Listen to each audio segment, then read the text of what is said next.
Hello to the homies on the Ape Analytics Discord server. Guys, we've finally made it. We've been throwing around ideas about models and features and Discord bots we want to build. Well, today we can build them. So I'm going to be giving you a quick walkthrough over the next couple minutes of n8n, or I'm pretty sure it's pronounced n8n. Whatever, to each their own, but it is a extremely powerful workflow automation tool. You can see all these companies scrolling across the screen that use it.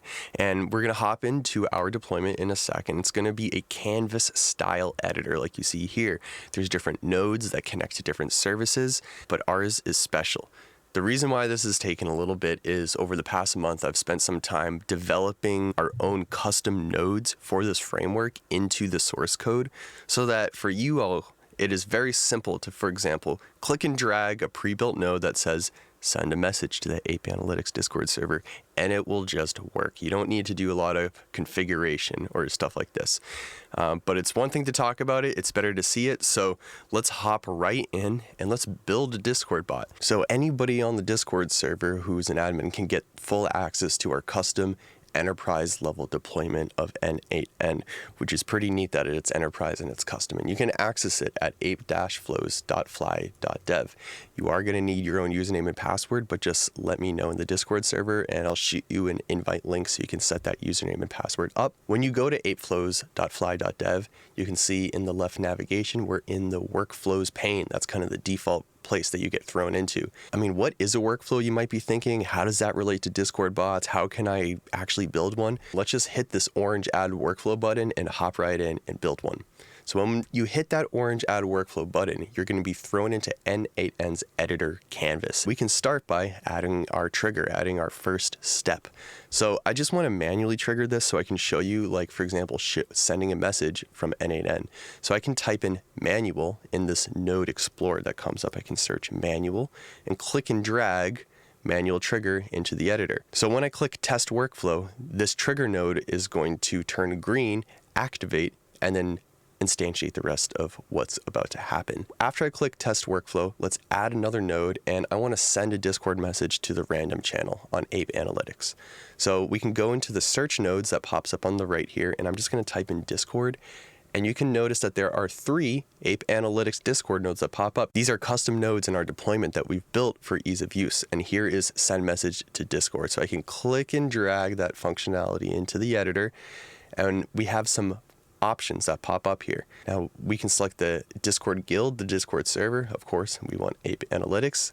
And from here, we can select the channel, and this node actually knows how to reach out to our server and get a live list of all the potential channels. So as we add channels, this list will also have more channels added to them. And let's just scroll down until we find random. There we go. And the next field we need to fill out is the message text. So let's just say hello from n8n. Explanations. Oh yeah. Okay, now when you've filled out your node and you know what you want, you can click on this like purple border, or you can hit escape. And now we can do test on our workflow. So let's hit test workflow. You can see it turns green and it was executed successfully. So if you go into Discord, aha, hello from n8n, and we got all the explanation points. Now, sending a Discord message is cool, and that literally just took 1 minute to set up, but let's try something a little more complicated. As you guys know, we have an awesome Python modeling API that Nick Yeager and Nick Pietis are working on. We want to be able to send like commands to that workflow. Maybe we want to do it on a schedule, and we want to like format that into cool bot messages that people can maybe even interact with. So let's hop back into n8n and explore a slightly more advanced workflow using a custom node to call our models. I'm going to click on workflows in the left navigation here to be brought back. We can see my workflow that we just created. We're about to create another workflow. Let's click on add workflow. And instead of running manually when we click run workflow in the n8n UI, maybe we want to run this one on a schedule. So let's say we want to run a Python model once a day at midnight and send the results in a bot message to our Discord. No problem. Let's start by adding our trigger, our first step. We will have our node selection pane on the right pop out, and I'm going to type in schedule. And here you can see the little lightning bolt. Anything with a lightning bolt is a trigger in n8n. It means you can use it as your first step. So I want to use the schedule trigger as our first step. Now, when you click and drag a trigger node, a lot of times there's some configuration you need to give that trigger node, like when does it actually trigger? And for here on a schedule, we need to set the schedule parameters. You're going to have the interval, how often, and a time if you want. So I'm going to say once a day. So we have 1 in days between trigger, and the interval will be days, and the trigger at hour. We said midnight, so I'll keep this at midnight. So once a day at midnight, this node is going to turn green and activate. So once this activates, we can then drag our action in here. So what I'm going to do is search up ape. And we have a custom ape analytics run ape model. The beauty of this node is it's going to connect right into our Python modeling API and pull a live list of all the potential models that it could run. And you can configure those with these simple dropdowns. So collection name, right now we only have 2 collections. We have Solana models and EVM models. So I can click Solana. Now within Solana, I want to select a model name. If I click this dropdown, it says no data. Sometimes this happens, and it's because you have to refresh the list once you select a prior option. So I selected Solana, I did refresh list, and now if we select the dropdown for the model names available, here are the 3 different types of Solana modeling classes that are built in that Python server. So let's just do, let's do token analytics. Why not? Similar to how we refreshed model name, we need to refresh function name because we try to look at this. It's loading options, but it's not really doing anything. Let's do refresh list. And now there's all the different functions that we can call on token analytics. So on Solana token analytics, we want to call, how about get top whales, right? We want to do the get top whales modeling function. Now, those who have interacted with our modeling API know that there's some data that you need to send along when you ask for this model to be run. When we call get top whales, there is a required JSON input to be sent with that HTTP request, and you can put that JSON input here in the data.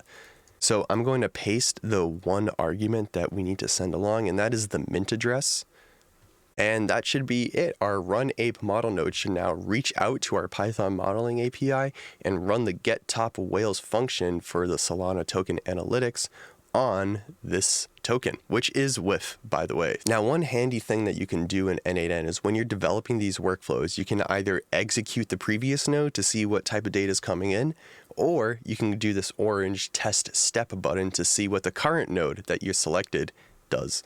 So for the sake of example, let's execute the previous node, which if we remember, let's go back to our canvas editor, that is a schedule trigger, and we had to do once a day at midnight. So we can execute, let's pretend that executed, and we can see some scheduled data come in. It tells us what month, what hour, what minute, and of course, this is local to right now when I actually triggered it. So yeah, here's our prior node's input data, and let's say we want to now test the current node and see how this behaves. So let's do test step, and it's going to execute, send the request over to our Python modeling API, and come back with some data. Now, keep in mind, some of these Python models, they do take quite a bit to run. I mean, it could take a minute, 2 minutes, maybe even 3 minutes. So it's going to say executing node for a little bit, but let's let it sit here and do its thing. I'll fast forward on the video. All right, it took about 5 minutes for this query to run, but we have the output data here on the right. And the nice thing about n8n is it does some work to destructure the JSON coming through so we can more easily make sense about what we're getting back from certain nodes interacting with other nodes. Looking at the output, we have our data column here, which is an array of objects with each of the analysis on those top whales. We have some metadata about the actual function that was run, and we have our input. So any input data we provided to the model, the Python API actually returns back to us because we might want to use this later in a node down the line. Cool, so we can see what sort of scheduled data is coming in or into any node on the left. We can then test it with this orange button and see what that node would produce. Let's get out of this view and add one last action to tee this up, which is actually sending a Discord message. So I'm going to click on the plus and we can add as many nodes as we want here. And I can type Discord message and bring in that other node that we used earlier for our trivial example. The moment that we drag that node in, you can see, similar to how the scheduled data was input on the left, we have all of the data that just came from that API request that we did on the left. So this is the data coming in, and now we can send our channel and refer to this data in our message. Let's send this over to the pro room because it's a piece of analysis.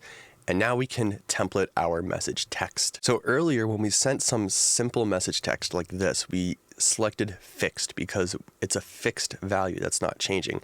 What we want to do instead, if we're referring to stuff that came in on the left from a prior node, is we want to select expression, because then we can use the JSON data here on the left in our message. So I'm going to get rid of this fixed text. I'm going to make sure we have expression selected, and then I'm going to click this little arrow, this pop out, and we can get a more advanced editor window. You can see in the upper right, it's noting that anything inside of these double curly braces is JavaScript. Now this is super powerful because what we can do is refer back to this input data that's coming on the left, and we can map, iterate, or do whatever we want to output a dynamic message. So let's start typing in our expression window to template our message. We're going to call this the whale report. And just for fun, let's put a little whale emoji here. I forget what that is in Discord, so we can go over, type in, I'm just going to type in whale. Yeah, I guess it's literally just whale or whale 2. I'll use whale. I like whale. Now, any text that is going to be typed here is literally going to come in verbatim on Discord. So you could do :whale, and this will turn into an emoji when it sends us a message in Discord. Cool, so we have our title. Let's take a look at our data that's on the input on the left just to be reminded of what we're working with. Okay, so data is a list of items, and in each item we have a holding balance, an inflow, an outflow, and the user address. I think what I want to do is render a list of each whale and sort of say if they're buying or selling. We can probably deduce that by saying if the inflow is greater than the outflow, they're buying. If the inflow is less than the outflow, then they're selling. So what we need to do essentially is iterate over this data array, join every item into some sort of string output, and then combine each one of these independent strings from this list with sort of like a new line and a bullet point at the beginning. So it turns into one giant string which represents a bulleted list. Remember, anything inside those double curly braces is JavaScript. So let's open up some double curly braces and we can start accessing this data. You can see suggested things already pop up in this code suggestion. We can access the JSON data. So let's hit JSON, and woo, you can see in the output, we have just the raw output here. We want to make this look a little bit prettier. So I'm going to access the data property here because we've got JSON.data on the left, and each data has a bunch of items, so it's a list. So we can iterate over that list with the JavaScript map function. So inside of map, I'm going to say for each item, we're going to return item dot, and what sort of things do we have available? How about item dot user address? Let's do that. Item dot user underscore address. And you can see what we're getting is a list of whales. Now, for these user addresses to become a bulleted list, we do need to join them with a dash and a new line so that when they get sent to Discord, Discord says, oh, well, you're sort of entering a new line and you're doing a dash, so that's another bullet point. In order to take a list of strings and maybe join them on a new line and a dash, we can use the JavaScript join function. So I'm going to do .join so we can smush together this list of strings on, and so what are we going to put in between each one of them? We're going to do, let's say, a new line, which is \n, and then a dash. So now we can see our whale report has each whale separated by a new line and that dash. The first one doesn't have a dash though, because this join inserts, whatever's in the string between each element. So that means the first one doesn't have one to begin it with. So I can just tack on that like new line dash thingy manually for the first one. Let's do that. You do string plus whatever gets output. And in that string, I'll do dash. Perfect. Now all the whales are sort of lined up. Just to make sure that we're kind of doing this right, let's use that test step option that we have right here, and we can actually activate this node right away just to see what Discord is going to say. So let's do test step. Awesome. Let's go over to that pro roam and see what got sent. Look at that whale report, our little whale emoji, and we got the list of all of our whales. If you remember, we want to do an output on if they're buying or selling, and looking at our JSON data explorer, let's open up one of these items. Maybe it would be cool to show their holding balance. So let's add a little bit of data into this list of strings that are being joined on our new lines to create those bullets. Let's add a new line onto this and create a sub bullet. In that sub bullet, I'll say their balance, item dot holding underscore balance. And there we go. We got their balance templated from our data array underneath each address. We also want to output if they're buying or selling, and we can do a little emoji to represent that. So let's do plus, add another new line, space dash for another sub bullet, and we can see we just created that underneath right here. What we want to do is test if inflow is less than outflow and output one message or another depending on the result. So right here in our expression, I'm going to tack on to the sub bullet a test. Is item.inflow less than item.outflow? If item.inflow is less than item.outflow, then we want to output selling. Otherwise, we want to output buying. And I'll take this little statement and just group it into its own parentheses, and there we go. So we got address, their balance, and if they're buying or selling. It would also be cool to show a red emoji if they're selling and the money bag if they're buying. So I'm going to go to Discord and just remind myself. If I type in money bag, it's all one word. So next to buying, let's do :money bag. We'll send over that emoji. And for selling, what type of red stuff do they have? Red circle, I guess that works. We can do red underscore circle for selling.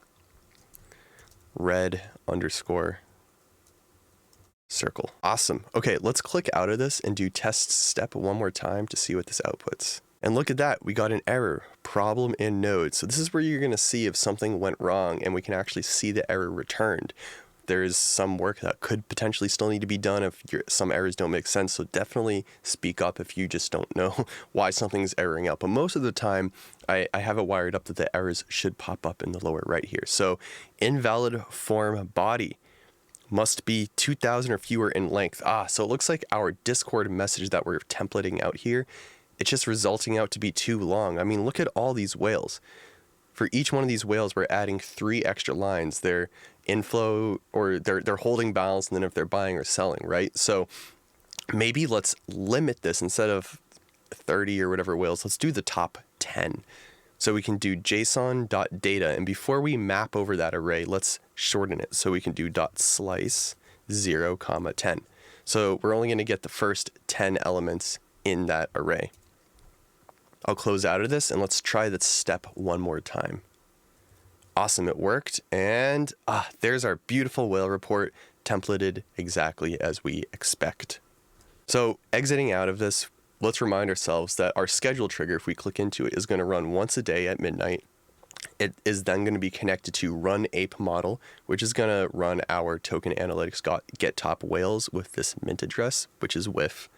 And the results of that are going to be put into this send Discord message node where we refer back to our JSON data that comes in on the left and use it to template a nice rich Discord message, which will be sent to the channel of choice, which if we remember is configured to be the pro room. Now there's one last thing you need to do to make sure that your work is saved. You need to go into the upper right and click that orange save button. Super important, don't forget that. So we click save, make sure it's saved, and then we can switch this from inactive to active. It's going to take a sec, but there we go.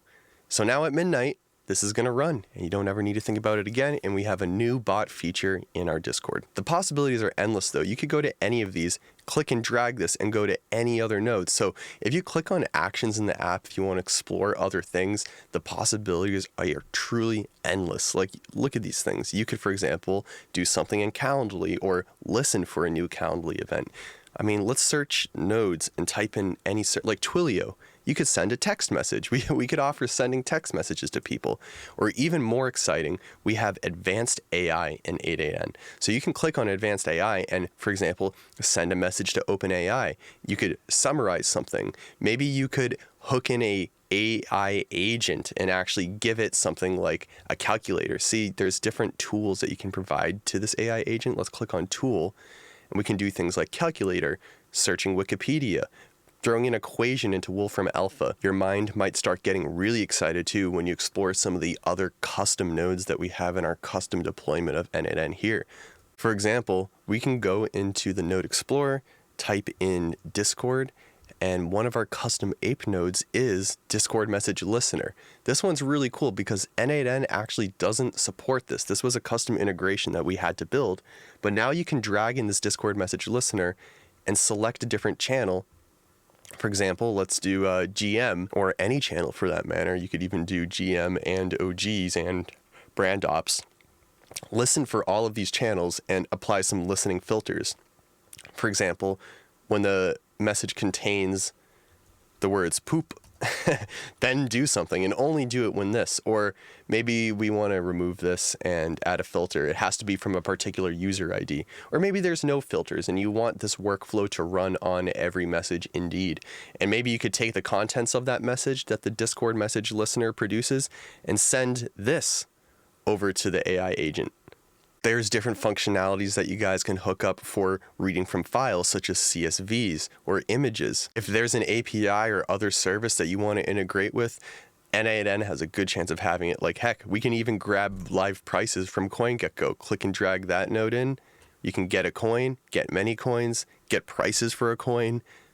Or maybe we want to have a list of top whales to pay attention to in a Google Sheet. So we can click on the Google Sheets and we can listen for a variety of triggers, such as when a new row is added or when a new row is updated. Now our Google Sheets can serve as the source of truth from where we then run this ape model to then power maybe an AI agent or simply send a Discord message like we did before.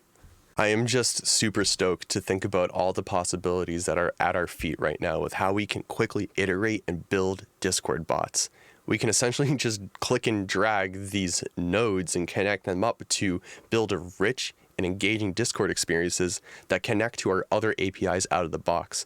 I mean, just being able to click on something like Run Ape Model and get all the different types of functions that are supported live on our Python API is really powerful, and it should hopefully let us try a bunch of different bots over and over again until we can get ones that work exactly how we want them to. I don't think I've ever run across a framework like this for building bots that has been more friendly and sort of fun clicking and dragging and visual.